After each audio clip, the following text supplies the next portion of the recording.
Hey guys, it's Trish from Trisha's Card Club, recorded live in Orlando. Hello and happy Sunday night, gang. Hope you guys are doing well. Everything here is going good. I think you should see I think you see the title. This card is coming to you compliments of a card that Judy and Shannon showed me. And I don't think they get original credit for it, and I don't know who the original person was that designed it, but it's an old technique. And of course it's fabulous because why? We have just finished up a paper share with the last catalog, and we're about to do a new paper share. And this is a great way to use designer series paper, current or retired. So we're going to use current and retired paper so I can show you what we're doing. All right, you ready to get started? All right, let's go. Here we go. Let's pretend that you're going to use, oh, one moment, please. Let me show you something, or should I say, hear something. Do you hear anything? No, because I have a new chair. Now, technically, it does squeak a little bit. I know, but that is a WD-40 fix, I think. If it's not, I'm telling you girls, it's going back. But it is very comfortable. Okay, this is a 6x12 piece of designer series paper. This is from last year's catalog. And you probably still have some in your stash, or you have 12x12, so you can cut down to 6x12. And you're going to be able to get 3 cards out of this. Now, 3 cards out of this one because it's of the direction of the way the pattern is. If you were using this piece of paper, which is current, as you can see by the direction of the pattern, it has to go this way. So you're not going to get 3, you're going to only get 2. So I'm using, the finished product is going to be from this current set, but I'm using an old retired piece of paper just to show you the cutting part of it. All right, so let's get started again. So you'll take your cutter and you want to, this is 6 inches, and you want to cut them down to 4 inches. So you're going to have 3 4-inch by 6-inch pieces like that. Okay. So that's how you get your 3. Okay. Now pretend that I just did that, but I did it with this piece of paper. So this is 4 inches by 6, and this is the one we're going to make the card from. So that's what you'll do first. Next thing you're going to do is you're going to take this and you're going to cut this down to 5 1/4. And don't throw away this little piece right here because we're going to use that at the end. Now you have a 5 1/4 by a 4-inch piece of designer series paper. And you have to take your 5 1/4 and you're going to make a slit in it at the halfway mark. Well, the halfway mark, forget about it, finding it on the cutter. Forget about it. So my very non-technical way is 2 7 3/4 would be 5 1/2. So I'm going to come back a little bit, and that's going to be close to what we need for a mark. Now, that's not the most scientific method for how to get your, the other thing you can do is literally just fold the paper in half. You could do that too.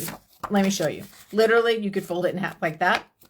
There you get your little mark, and that's what I'm going to do. How's that? How's that for very technical? What you want to do now is with your cutter, let me backtrack 1 second, you guys, because it's a little bit hard to see in the designer series paper. But you see how you have measurements in your cutter?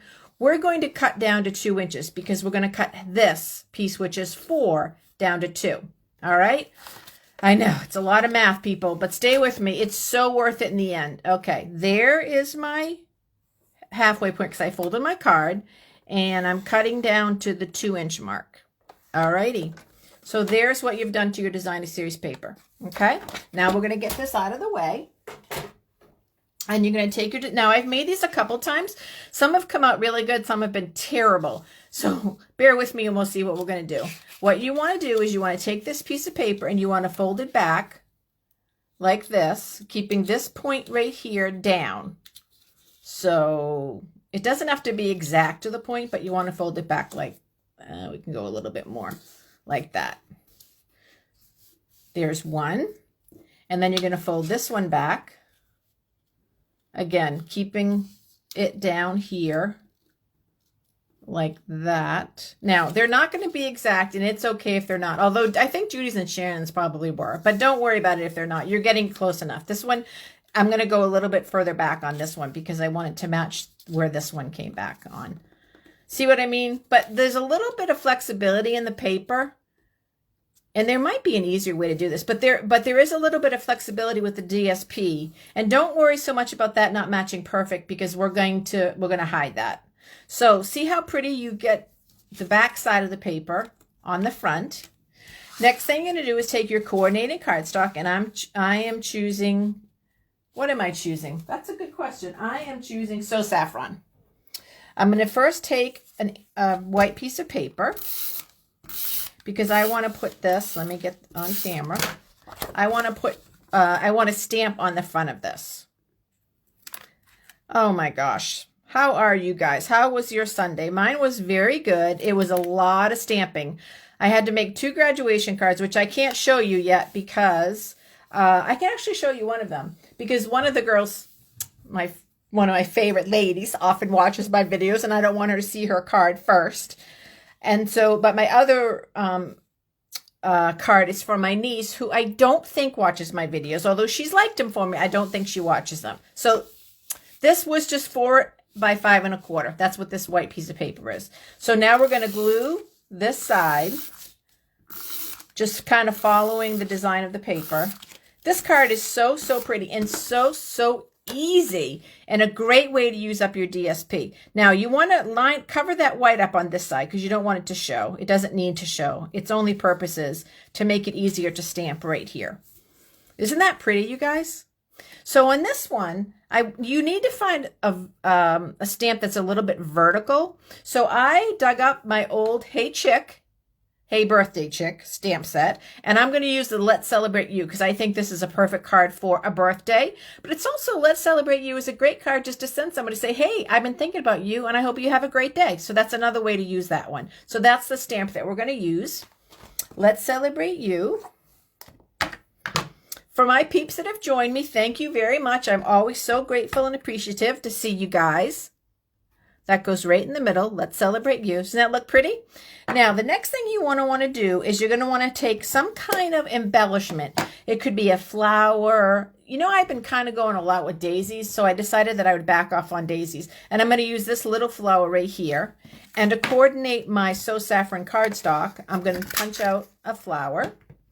So you want some kind of embellishment there. And there's lots and lots of dies with lots of flowers. You could use those too. So that's an option. So then you're going to put that right there on a dimensional.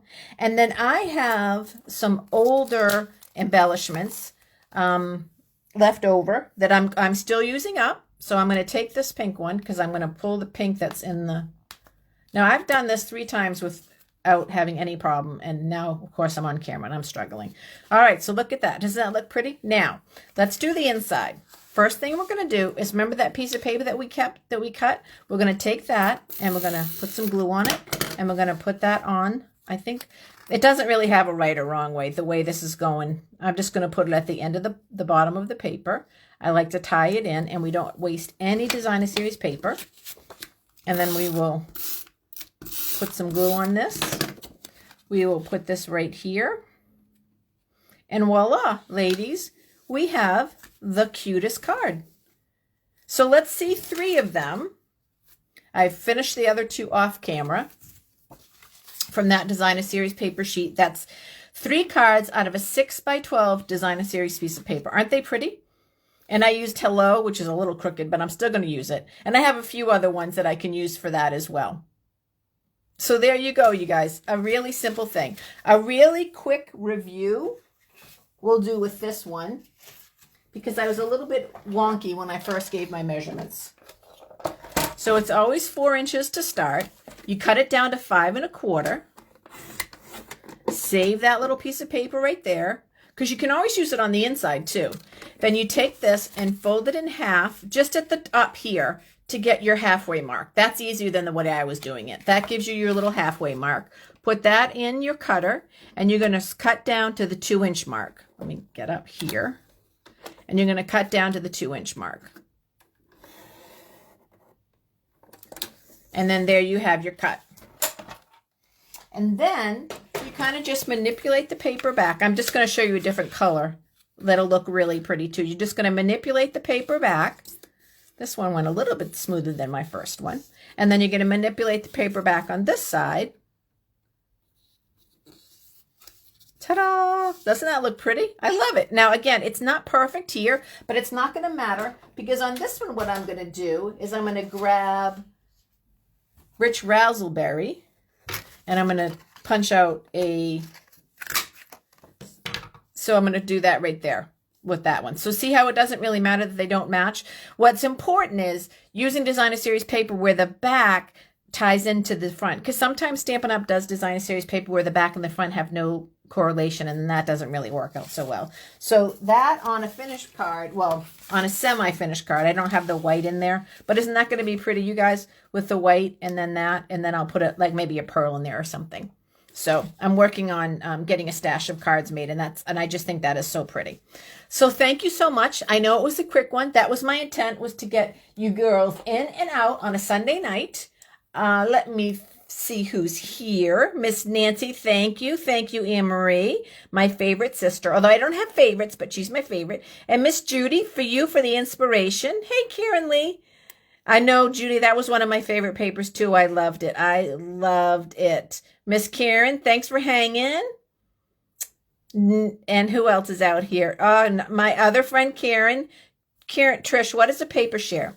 A paper share is where 4 people in a group of 4 all buy. What you end up getting is, for me, every demonstrator does a different paper share, but what you end up getting is 66 sheets of 6-inch by 12-inch Designer Series paper. You get a piece of, a half a piece of every 12 by 12 that's in the catalog. It's a phenomenal way to get paper. It's a phenomenal way to see all the beautiful colors of the catalog. And then in my share, everybody does something different. With my share, I'm giving an additional 20 card bases and 20 inside cards. So you can have at least 20 cards to start with all that Designer Series paper. So that's what my paper share is. Hey, Miss Mary. Thanks, you guys, for joining me. I'm always blessed and happy and appreciative. And I will see you guys on Wednesday night because remember, around here, we make it and we mail it. All right. See you guys on Wednesday.